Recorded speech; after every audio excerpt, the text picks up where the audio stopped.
Welcome, everybody, to the Nuggets of Gold podcast. I am here today. Jake is coming back, and today we also have a special guest, Kobe, known on Twitter as Bay Kobe. You want to say hi to everyone real quick? What is up, everyone? We're feeling good these days, huh? It was a rough start to free agency and all that stuff, but Trent's back, so we're all feeling pretty good now. So yeah, happy to be here. Happy you guys have me on. Yeah, of course. And Jake, I'll let you get into Trent right away because you had a cool story of how you found out. So and you haven't been here in a while, so go ahead and tell everyone how you found out that Trent Williams resigned. Yeah, so I was telling Matt today, man, I'm not the kind of guy where I'll check my phone in the middle of the night. And I woke up about 2:30 this morning. I had to go to the bathroom, and I was like, man, I'm just gonna go check my phone. And I pop on Twitter really quick. I see not only is Trent Williams signed to a long-term extension, but he also leaked that Alex Mack is going to be a 49er. So that fired me up, kind of ruined the rest of my night's sleep because I was so, pumped up. But just I'm excited, man. It's a great day to be a Niners fan. No, it's worth it. It's worth ruining the sleep for something like that. Because we were sure. talking about it before we got on. We were all stressing about it. Like, all right, is this Trent Williams deal actually going to be done? And luckily it was. And let me go over the details real quick. It's overall 6 years, $138 million. And there's a $30,100,000 signing bonus. Average salary, this is my favorite part of the deal, is $23 million. And there's also an extra $10,000 per year. And that's $10,000 more than David Bakhtiari, which I love. So he is the highest paid tackle on an AAV basis now. And then the total guarantees are $55 million. So great deal for Trent, I think. Long term, we'll see when the details come out how long it actually is, because as we've seen, there's a lot of deals. For instance, the Kyle Juszczyk deal earlier this offseason, where it's a 5-year deal, but it's probably only really a 2-year deal when you look at how the money's guaranteed. So we will see what Trent's deal actually looks like in the coming days, probably, but massive move to get him back. We were talking earlier too, and Kobe, you were saying that like it's kind of like if you don't get him, it's such a big setback that the Niners are just kind of it's a bad offseason at that point, it seems like. So Yeah, for sure. I mean, because Trent was, last offseason you traded a third and a fifth to get him on your team, and then when you restructured the contract after you acquired him, you took the franchise tag out, so you couldn't tag him at all during the offseason. You're basically like, we're going to give you, the highest, contract you can get when it's time when it's your time. So there was no backup plan for if, you guys didn't agree to anything. So you kind of had to give him what he wanted if you wanted him to stay. And, knowing, and like the Colts were the biggest team I was worried about because that line is fantastic. They have a lot more cap space at the time than we did. And they love having a good offensive line. They love it. Their offensive line is one of the best in the league. It would have been like that left side with him and Quentin Nelson would have been probably one of the best duos in NFL history if they got Trent Williams. I thought, and they're a team that could be contending. I thought that was a team that maybe could be in the running for it. But Trent wanted to be in the Bay. They got it done. But yeah, if you would have lost Trent Williams, like you just lost, like, because that changes your entire offseason plan. You have less flexibility for the first round of the draft because you have to, you're going to have to draft somebody because for agency, there were not any options in free agency that were really going to, at least for what you have to pay to get somebody to replace them in like a reasonable fashion. And then trading for Orlando Brown, like trading for another tackle you have to pay a year later again, like that just seems like bad business. So overall, getting Williams back on that deal and securing your guy for basically probably the rest of his career is a big W for the Niners. And I'm glad they got it done because they didn't, it wouldn't have been pretty. Trent Williams not only is a guy we gave up picks for last year, but he's kind of in a way the Joe Staley replacement. And you're not going to just let that guy walk. That has a little bit of a deeper meaning to the team than, say, drafting a rookie, because now the rookie's locked in for 4 or 5 years. You're bolted to that rookie like McGlinchey, whereas when you go out and trade for probably the best left tackle in the game to replace Joe Staley, now there's a little bit of sentimental value attached to him. And I think that if they would have let him walk and if they would have been outbid, I think it would have left a little bit of a stale taste in a lot of fans' mouths. Well, and also it's just going to be really tough for that offensive line to get better anytime soon because he's by far the best guy on that line.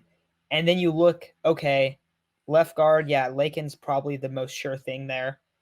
At center, Alex Mack hadn't been signed yet, so we didn't know that was a guarantee. But you have, Weston Richburg is going to retire, and you have a free agent in Ben Garland. So not really much at center. Right guard, you have Daniel Brunskill, and then at right tackle, you have Mike McGlinchey, who not only has his option, I think they have to decide this offseason for next year, but also he just came off his worst career year. So, and I do think he'll be better next year, but there's just question marks at every single spot on the offensive line. And that's, you're not going to go into a season and be a true Super Bowl contender if that's what you're looking at. And that's at least how I feel. I know there's some people that didn't want Trent Williams. I disagree with you. Like, everyone's entitled to their opinion, but I think that was, in my opinion, that was the clear priority number one. Just when you look at how hard it would have been to replace a tackle. I know a lot of people also say, oh, we'll take Rashawn Slater at 12. I doubt Rashawn Slater's there at 12. I really don't think he's going to be there, especially because it seems like there's NFL teams that have extremely high grades on him, and those guys don't get out of the top 10. It's so rare that you have an elite tackle prospect get outside of the top 10. So I applaud the Niners for going and getting Trent and really breaking him off, but I think it's worth it. I think it was the best thing they could have done this offseason. So very happy about that. But moving on to Alex Mack a little bit, it's a 1 year, $5.5 million deal. I think a lot of people believe that Alex Mack is going to step in and be an all-pro caliber center. That's not the case. He's not quite the player that he once was, but I still think this is massive. He is one of the most dependable offensive linemen in the NFL. He's missed one game in his last 4 seasons, and I think he's missed just a handful of them overall in his, I think it's an 11-year career. So Alex Mack, I love the deal. Kobe, what do you think about it? Yeah, well, number one, he's a scheme fit. He played with Kyle twice, played with him in Cleveland, and then came over when he was in Atlanta to play for him during that historic run for the Falcons. And on top of that, he's better than any other center on the roster. Like, that's an upgrade there. He knows the system, obviously, like I'm saying, and that's going to help the interior line because having a center who can help the guys around him. And one of the reasons I don't think he was all that bad last year in Atlanta, I think the line around him wasn't that good. So sometimes that makes you look a little bit worse than you really are. I think Mack was still pretty solid. Obviously not in his prime anymore. He's 35 years old, but still very good. Yeah, he's a center that Shanahan trusts. He expects a lot out of his centers. This is not a easy job for his centers in his system. Mack is a guy who has done it before and can handle it. And I think the guards around him will look better because we know when Risberg was playing, the line looked a lot better than it did when he got hurt. The line wasn't an issue until Risberg was gone. So now that you got Mack back, not Mack back, but you getting Mack in, it's going to make the interior line better. I think McGlinchey will be fine at right tackle. I know a lot of people think he needs to be replaced. I think he's fine. I think he is what they thought he was going to be when they drafted him. He's a run blocking specialist, and he's okay in pass protection. But if you're not behind in games on offense, you don't have to pass as much, and you're not as predictable. I think McGlinchey will be fine. The Niners were down a lot in games, and they were forced to pass, and you kind of just tee off on McGlinchey, and it gets bad. But I think when they're not getting blown out and they're not so one-sided, I think he'll look a little bit better. And I think overall, this line will look better with stability at center.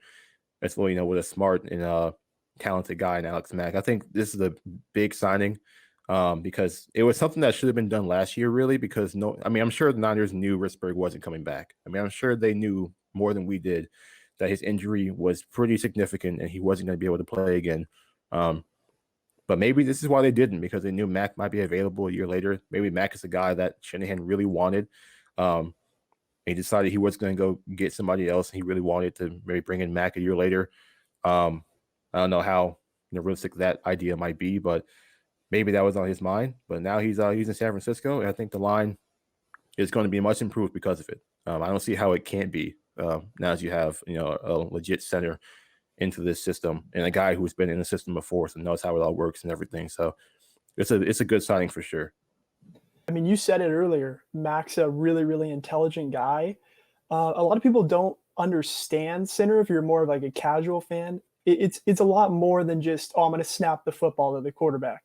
It's, pre-snap reads and being kind of the anchor of the offensive line, being that, you are the center, you're the center of the offensive line. And Mack has proven that, okay, yeah, he's a little bit older now, but he's proven that he can, really hold down the fort on multiple really good offensive lines. Also, I hate to interject, but we have some breaking news. DJ Jones is back on a 1-year deal. A little bit surprising because I thought he was for sure a guy that would probably walk. I don't know if you want to talk about it, Matt, or if we just want to keep plowing on through with Mack, but I'll leave that up to you. I'll talk about Mack real quick, and then we can hit on DJ Jones because I saw that too, and I was going to bring him up. That's surprising because I didn't think he was gonna be back. Yeah, me neither. I thought he was gone. Yeah, I thought Kevin Givens was kind of going to take that role.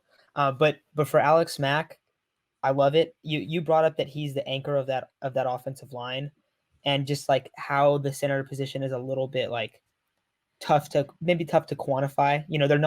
It's not as dependent on your performance as a tackle. Like of course everything's dependent on your performance in football, but there's a lot of off the field and pre-snap stuff that a center has to do, and they are truly like the captain of that offensive line. And Kobe, you said Mack has already played with him in Cleveland and Atlanta, and he excelled when I think he was a first team All-Pro or with second team All-Pro when he was with Kyle on that historic Falcons offense. And he's not the same guy, but he understands what that offense needs to do, and having him there, hopefully for 15 or 16 games, I guess 17 this next year probably. 17.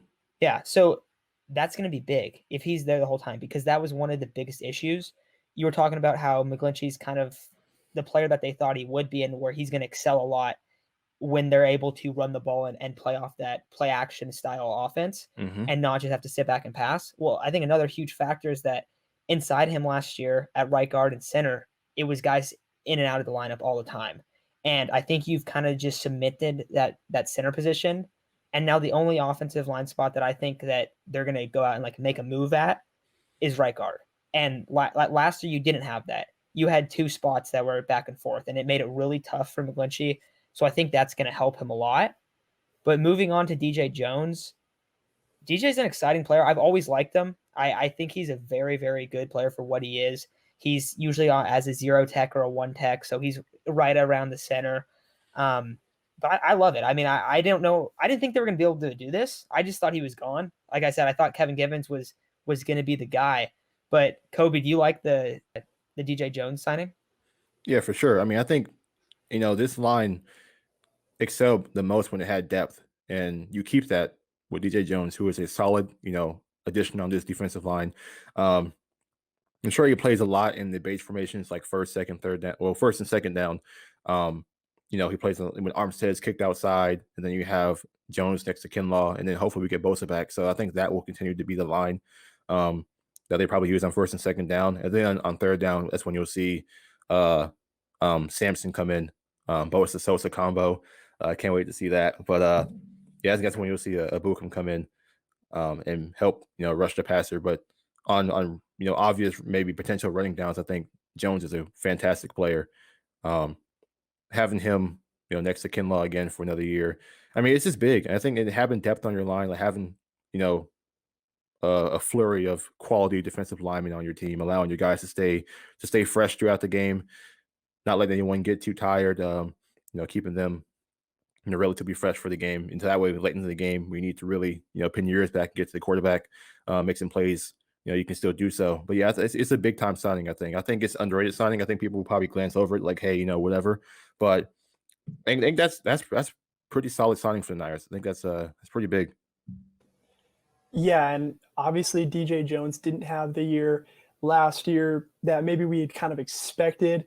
I know for myself personally, I'm a big DJ Jones fan. I thought for sure with more opportunity with Defoe gone, I thought, okay, this is going to be this guy's year to really feast.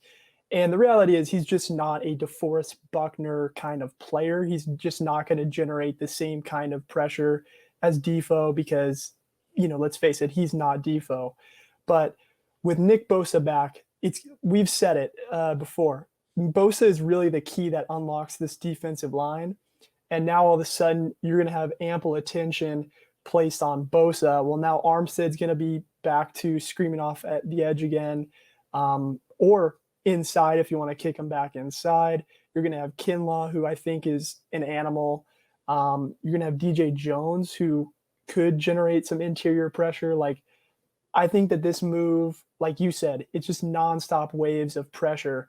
And I think Bosa really unlocks a lot of that, but Bosa can't do what he does without these guys. So it's kind of a two-way street. I like that you guys talk about the depth of the defensive line and how that's so important, because in 2019, that was one of the big strengths. I mean, you had DJ Jones, you had a lot of guys. I mean, DJ Jones wasn't like a true backup player, but he would come in, mostly a base down guy.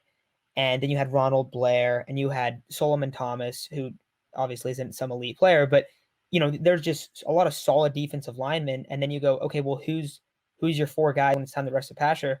Oh, it was Nick Bosa, DeForest Buckner, D Ford, and Eric Armstead.